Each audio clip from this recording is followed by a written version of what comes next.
ہماری طرف سے پوری جماعت کو یا علی مدد۔ مولا علی مدد۔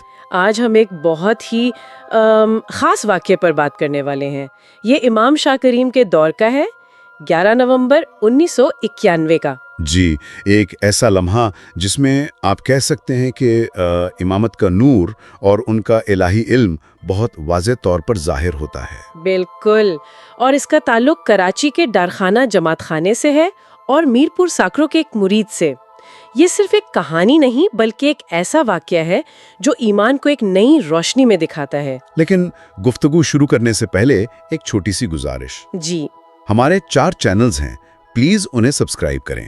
لنکس ڈسکرپشن میں اور سکرین پر بھی ہیں۔ ہمارا ایک نیا چینل ہے اسماعیلی ایسنس خدمت، وہاں آپ کو واز اور گنان ملیں گے۔ اور ایک اور چینل ہے اسماعیلی ایسنس تعلیم۔ ہاں، وہاں خوبصورت میوزیکل تسبیحات ہے جو کسی بھی وقت سنی جا سکتی ہیں۔ اس کا لنک بھی ڈسکرپشن میں موجود ہے۔ بہترین۔ تو چلیں اب اس روحانی واقعے کی گہرائی میں اترتے ہیں۔ اچھا، تو آئیے ذرا اس منظر کو اپنے ذہن میں لاتے ہیں۔ تاریخ ہے 11 نومبر 1991 اور جگہ ہے کراچی کا ڈارخانہ جماعت خانہ۔ جو لوگ جانتے ہیں ان کے لیے ڈارخانہ کی ایک خاص اہمیت ہے۔ جی، وہ جماعت کے لیے ایک مرکز کی حیثیت رکھتا ہے۔ بالکل۔ تو ماحول کا تصور کریں، بہت سکون ہوگا، عقیدت ہوگی، مہمانی پیش کی جا رہی تھی اور سب کے دل امام شاہ کریم الحسینی کی رحمتوں کے منتظر تھے۔ اور یہ ماحول بہت اہم ہے۔ جماعت خانہ وہ جگہ ہے جہاں لوگ اپنی دنیاوی فکریں، اپنی پریشانیاں لے کر آتے ہیں، ایک امید کے ساتھ، ایک روحانی سکون کی تلاش میں۔ جی، اور اسی پس منظر میں ایک شخص اپنی شاید زندگی کی سب سے بڑی پریشانی لے کر وہاں موجود تھا۔ صحیح۔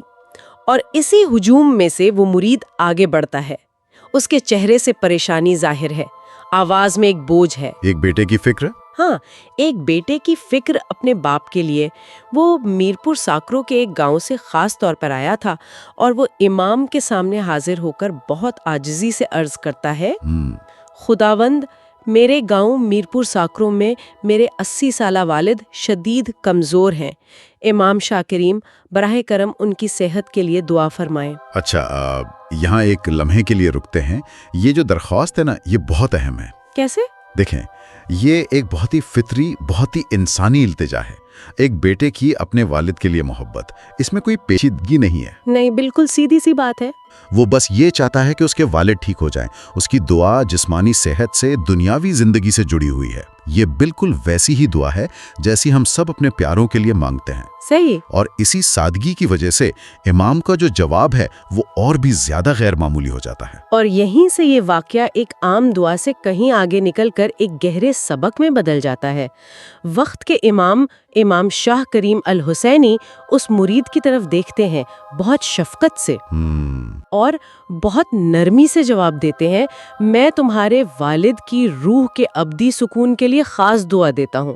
یہ الفاظ یہ پوری گفتگو کا محور ہی بدل دیتے ہیں۔ بالکل، جیسے اس کے ذہن میں ایک جھٹکا سا لگا ہوگا۔ وہ زندگی مانگ رہا تھا اور جواب روح کے سفر کے بارے میں تھا۔ اس نے صحت مانگی اور جواب ابدی سکون کے بارے میں ملا۔ میں سوچ رہی ہوں کہ اس شخص پر کیا گزری ہوگی۔ ایک لمحے کو تو وہ بالکل ساکت ہو گیا ہوگا۔ ظاہر ہے یہ وہ الفاظ نہیں تھے جن کی اسے کوئی توقع تھی۔ ذرا بھی نہیں۔ اور یہی وہ نقطہ ہے، آپ دیکھیں، جہاں انسانی فہم اور الہی علم کا فرق بالکل واضح ہو جاتا ہے۔ مرید اپنی محدود معلومات کی بنیاد پر دعا کر رہا ہے، جو اسے نظر آ رہا ہے وہ اس کے لیے دعا کر رہا ہے۔ بالکل، لیکن امام کا جواب اس حقیقت پر مبنی ہے جو اس کی نظروں سے اوجھل ہے۔ یہیں پر امامت میں علم غیب کا تصور سامنے آتا ہے۔ اچھا، اس کو تھوڑا اور واضح کریں۔ دیکھیں، اسماعیلی تھیولوجی میں علم غیب کا مطلب کوئی جادو یا مستقبل بینی نہیں ہے۔ صحیح، اس کا مطلب ہے اس حقیقت کا علم جو عام انسان کے حواس کی پہنچ سے باہر ہو۔ یہ وقت اور فاصلے کی قید سے آزاد علم ہے۔ تو آپ یہ کہہ رہے ہیں کہ یہ ایسا ہے جیسے دو لوگ ایک ہی منظر دیکھ رہے ہیں، لیکن ایک کو صرف سامنے کی دیوار نظر آ رہی ہے اور دوسرے کو اس دیوار کے پار کا پورا منظر دکھائی دے رہا ہو۔ بالکل بہترین مثال ہے۔ اچھا، امام اس دیوار کے پار دیکھ رہے تھے۔ ان کا جواب اس حقیقت پر مبنی تھا جو سینکڑوں میل دور میرپور ساکرو میں موجود تھی، ایک ایسی حقیقت جس سے وہ بیٹا خود بے خبر تھا۔ تو امام نے اس کی دعا کو رد نہیں کیا؟ نہیں، بالکل نہیں، بلکہ اس کی دعا کو اس حقیقت کے مطابق ڈھال دیا جس کی اسے خود خبر نہیں تھی۔ تو وہ مرید اس خاموش الجھن کے ساتھ، اس کشمکش کے ساتھ مہمانی سے باہر نکلتا ہے۔ امام کے الفاظ اس کے ذہن میں گونج رہے ہوں گے، روح کے ابدی سکون کے لیے دعا، لیکن کیوں؟ وہ بے یقینی کی کیفیت میں اپنے بھائی کے اپارٹمنٹ تک کا سفر کرتا ہے، اور وہ سفر یقیناً بہت بھاری گزرا ہوگا۔ اور یہ ایمان کا امتحان بھی تو ہے۔ یہ واقعہ ہمیں سکھاتا ہے کہ جواب ہمیشہ ہماری توقع کے مطابق نہیں ہوتا، بلکہ اس حقیقت کے مطابق ہوتا ہے جو ہمارے لیے بہتر ہے، جی، یا جو پہلے سے وقوع پذیر ہو چکی ہے۔ اور پھر وہ لمحہ آتا ہے جب پردہ اٹھتا ہے، جب وہ آخر کار اپنے بھائی کے اپارٹمنٹ پہنچتا ہے، تو دروازے پر ایک ٹیلی گرام اس کا انتظار کر رہا ہوتا ہے۔ اور ہمیں یہ یاد رکھنا چاہیے کہ 1991 میں ٹیلی گرام کا کیا مطلب تھا؟ آج کی طرح واٹس ایپ یا فون کالز تو تھے نہیں، ٹیلی گرام کا مطلب تھا کوئی بہت ضروری، فوری۔ کوئی بری خبر۔ ہاں، اسے دیکھ کر ہی دل دھڑکنے لگتا تھا۔ جی ہاں، ٹیلی گرام کا آنا خود ایک واقعہ ہوتا تھا۔ اس نے یقیناً کانپتے ہاتھوں سے اسے کھولا ہوگا۔ وہ الجھن جو وہ جماعت خانے سے لے کر نکلا تھا، اب ایک خوفناک حقیقت میں بدلنے کے قریب تھی۔ اور اس ٹیلی گرام پر صرف ایک جملہ لکھا تھا، کیا؟ کل رات تمہاری والد کا کل رات انتقال ہو گیا۔ کل رات؟ اس کا مطلب جب وہ جماعت خانے میں اپنے والد کی صحت کے لیے دعا کر رہا تھا، اس وقت اس کے والد اس دنیا میں تھے ہی نہیں۔ اللہ! بالکل، اور اسی ایک لمحے میں سب کچھ صاف ہو گیا، ہر چیز روشن ہو گئی، وہ الجھن، وہ سوال، وہ بے چینی، سب ختم۔ امام کے الفاظ جو کچھ دیر پہلے تک ایک معمہ تھے، اب ایک گہری، مکمل اور شفیق حقیقت کا اظہار بن چکے تھے۔ یہ ہے وہ لمحہ جہاں سارے نقطے آپس میں مل جاتے ہیں۔ امام کا علم مستقبل کا نہیں تھا، بلکہ اس حال کا تھا جو فاصلے کی وجہ سے پوشیدہ تھا۔ صحیح۔ جب مرید صحت کی دعا کر رہا تھا، اس کے والد کی روح پہلے ہی اپنے اگلے سفر پر روانہ ہو چکی تھی۔ امام نے اس حقیقت کو دیکھا اور اس کے مطابق سب سے مناسب دعا دی۔ تو اس سے یہ بھی ظاہر ہوتا ہے کہ امام کا اپنے مرید سے تعلق صرف جسمانی موجودگی کا نہیں ہے۔ نہیں، یہ ایک روحانی اور دائمی تعلق ہے جو وقت اور جگہ کی قید سے بالکل آزاد ہے۔ تو اب اس واقعے کو ذرا وسیع تناظر میں دیکھتے ہیں۔ اس کا مطلب کیا ہے؟ اس کا مطلب صرف یہ نہیں کہ امام کے پاس کوئی خاص علم ہے۔ نہیں، اس کا مطلب اس سے کہیں گہرا ہے۔ اس کا مطلب یہ ہے کہ الہی رہنمائی ہماری محدود سوچ اور معلومات سے کہیں آگے کام کرتی ہے۔ وہ صرف وہی نہیں جانتے ہیں جو ہم انہیں بتاتے ہیں، بلکہ وہ بھی جانتے ہیں جو ہم خود نہیں جانتے۔ بالکل۔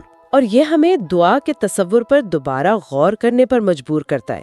اکثر ہم سمجھتے ہیں کہ دعا ہماری خواہشات کی ایک فہرست ہے جو ہم خدا کے سامنے پیش کرتے ہیں۔ ہاں، ایک لسٹ کی طرح۔ جی، لیکن یہ واقعہ بتاتا ہے کہ دعا ایک مکالمہ ہے، اور اس مکالمے میں جواب ہماری خواہش کے مطابق نہیں بلکہ حقیقت اور حکمت کے مطابق دیا جاتا ہے۔ یہ بہت خوبصورت نقطہ ہے کہ اس مرید کو تسلی امام کے الفاظ سے پہلے ہی مل گئی تھی، چاہے اسے اس کا ادراک ٹیلی گرام پڑھنے کے بعد ہو۔ واہ! اس کا مطلب یہ ہے کہ جب ہم زندگی میں کسی مشکل سے گزرتے ہیں یا جب ہماری دعائیں ہمیں نامنظور ہوتی ہوئی محسوس ہوتی ہیں، تو ہو سکتا ہے کہ ہمیں تسلی اور رہنمائی پہلے ہی مل چکی ہو۔ بس ہم اسے سمجھنے کے لیے ابھی صحیح مقام پر نہ ہو، ہمیں شاید اپنے ٹیلی گرام کا انتظار کرنا ہوتا ہے۔ بالکل، وہ چھوٹی سی مہمانی اس مرید کے لیے زندگی بھر کی ایک یاد دہانی بن گئی، ایک ایسا سبق جو اسے ہمیشہ یاد رہا ہوگا کہ سچائی ہمیشہ مولانا حاضر امام کے نورانی الفاظ کے ذریعے ہی سامنے آتی ہے، چاہے ہم اسے فوری طور پر سمجھنے کی صلاحیت نہ بھی رکھتے ہوں۔ جی، یہ بھروسہ اور ایمان کو مضبوط کرنے والا تجربہ ہے۔ یہ ہمیں سکھاتا ہے کہ امام کے حکمت اور ان کے فیصلوں پر بھروسہ کرنا کتنا ضروری ہے، خاص طور پر ان لمحات میں جب چیزیں ہماری سمجھ سے باہر ہوں۔ تو آج کی گفتگو کا خلاصہ یہ ہے کہ یہ ایک ایسا لمحہ تھا جہاں غیب ظاہر ہو گیا، ایک ایسی حقیقت جو انسانی فہم سے پوشیدہ تھی، وہ امام کے علم کے نور سے روشن ہو گئی۔ یہ واقعہ ہمیں یاد دلاتا ہے کہ ہمارا ایمان صرف ان چیزوں پر نہیں ہونا چاہیے جو ہم دیکھ اور سمجھ سکتے ہیں، بلکہ ان پر بھی ہونا چاہیے جو ہماری سمجھ سے بالاتر ہے۔ اور یہ ہمیں ایک بہت اہم اور ذاتی سوال کی طرف لاتا ہے۔ وہ کیا ہے؟ یہ کہانی ہر سننے والے کو اپنی زندگی کے ان لمحات پر غور کرنے پر مجبور کرتی ہے جو الجھن بھرے یا غیر متوقع تھے۔ وہ لمحے جب ہم نے سوال کیا کہ ایسا کیوں ہوا یا میری دعا قبول کیوں نہیں ہوئی۔ یہ تو ہم سب کی زندگی میں آتے ہیں۔ بالکل، یہ کہانی ہمیں ایک نیا نقطہ نظر دیتی ہے۔ اور وہ نقطہ نظر کیا ہے؟ وہ یہ ہے کہ ہم اپنی زندگی کے واقعات کو حال کے لمحے میں قید ہو کر دیکھتے ہیں، لیکن اگر ہم یہ مان لیں کہ ایک وسیع تر حقیقت موجود ہے، ایک ایسا نقطہ نظر جو وقت کے پردے کے پار دیکھ سکتا ہے، تو ان واقعات کے بارے میں ہماری سمجھ کیسے بدل سکتی ہے؟ اچھا، یہ واقعہ ہمیں دعوت دیتا ہے کہ ہم اپنی زندگی کی ناقابل فہم کہانیوں کو دوبارہ دیکھیں اور سوچیں کہ شاید ان میں بھی کوئی ایسی ہی گہری حکمت پوشیدہ ہو، جس کا ٹیلی گرام ہمیں ابھی ملنا باقی ہے۔ بالکل، جس کا ٹیلی گرام ابھی ہمیں نہیں ملا۔